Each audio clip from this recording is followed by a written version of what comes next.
அன்பார்ந்த இறைமக்களே, கிறிஸ்துவின் மறுப ஜபக்குழியின் வாயிலாக இன்று உங்களை சந்திப்பதில் நான் பெரும் மகிழ்ச்சி அடைகிறேன். மக்களை, சந்தோஷமாக இருக்கீங்களா? நிறைவாக இருக்கீங்களா? மகிழ்ச்சியாக இருக்கீங்களா? மன அமைதியாக இருக்கீங்களா? மக்களே, மகிழ்ச்சியும் மன அமைதியும் இறைவன் கொடுத்த நமக்கு பெரிய கொடை. அதை வைத்துக்கொள்வோம். நம்மளை யார் விசாரிக்கிறார் சொல்லுங்கள்? நீங்கள் நல்லா இருக்கீங்களான்னு யார் கேட்குறா? நீங்கள் நல்லா இருக்கீங்களான்னு கேட்டால் நம்ம எங்கே நம்ம பாடுகளை சொல்லிடுவோன்னு பயந்தே நம்மளை கேட்க மாட்டாங்க. அப்படி கேட்காதவங்க தாங்க இருக்காங்க. கேட்குறாங்களா? ஒரு சிலர் கேட்குறார்கள், நீ நன்றாக இருக்கிறியா இல்லையா? அப்போது நாம் பேர் பெற்றவர்கள் தான். அந்த ஒரு சிலரையாவது ஆண்டவர் நமக்கு தந்திருக்கிறாரே, நீங்கள் நல்லா இருக்கீங்களா என்று கேட்கும்படி இல்லையா?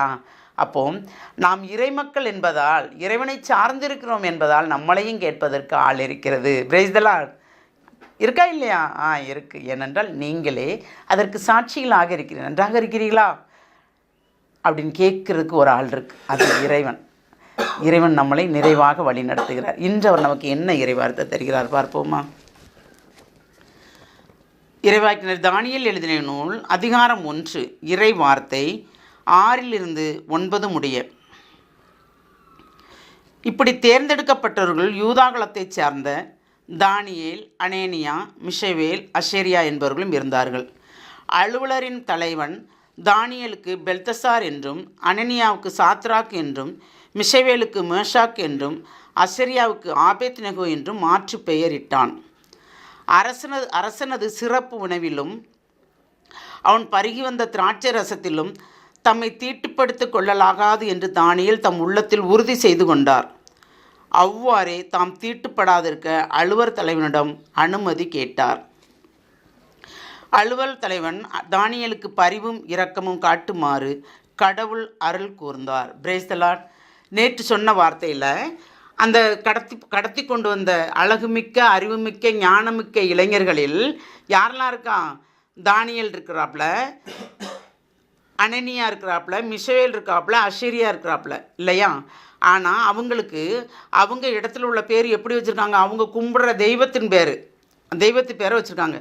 பெல்தசார், அனனியாவுக்கு சாத்ராக்கு, மேஷாக்கு, மிஷவேலுக்கு மேஷாக்கு, அசரியாவுக்கு ஆபேத்நேகோ என்று அவர்கள் மாற்று பெயர் வைத்து அவர்களை அழைக்கிறார்கள்.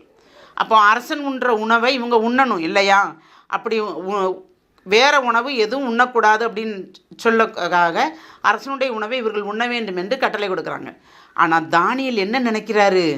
நாம் இந்த உணவை உட்கொண்டு நம்மளை தீட்டுப்படுத்தி கொள்ளக்கூடாது அப்படின்னு சொல்லிட்டு அவர் மனசுக்குள்ளே உறுதியோடு இருக்கிறார்.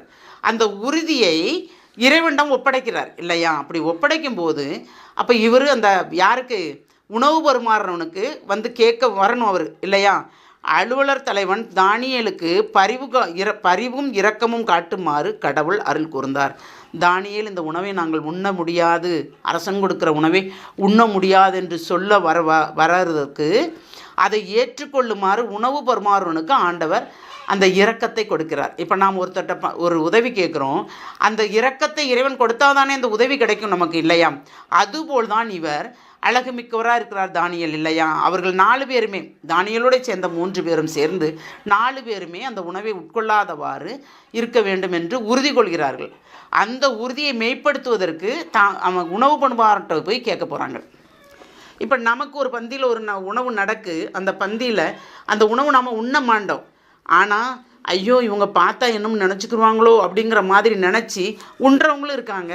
இல்லைங்க, எனக்கு இன்றைக்கி சரியில்லை, அதனால் நான் உண்ணலை. அதாவது உடம்பு சரியில்லைங்கிற மாதிரி, நான் அதை உண்ணமாண்டோன்னு சொல்லாதவாறு எனக்கு உடம்பு சரியில்லை, அதனால் நான் இதுக்காகத்தான் நான் அழைச்சிங்களேன்னு நான் வந்தேன் அப்படிங்கிற மாதிரி தட்டி கழிக்கிறவங்களும் இருக்கிறாங்க இல்லையா?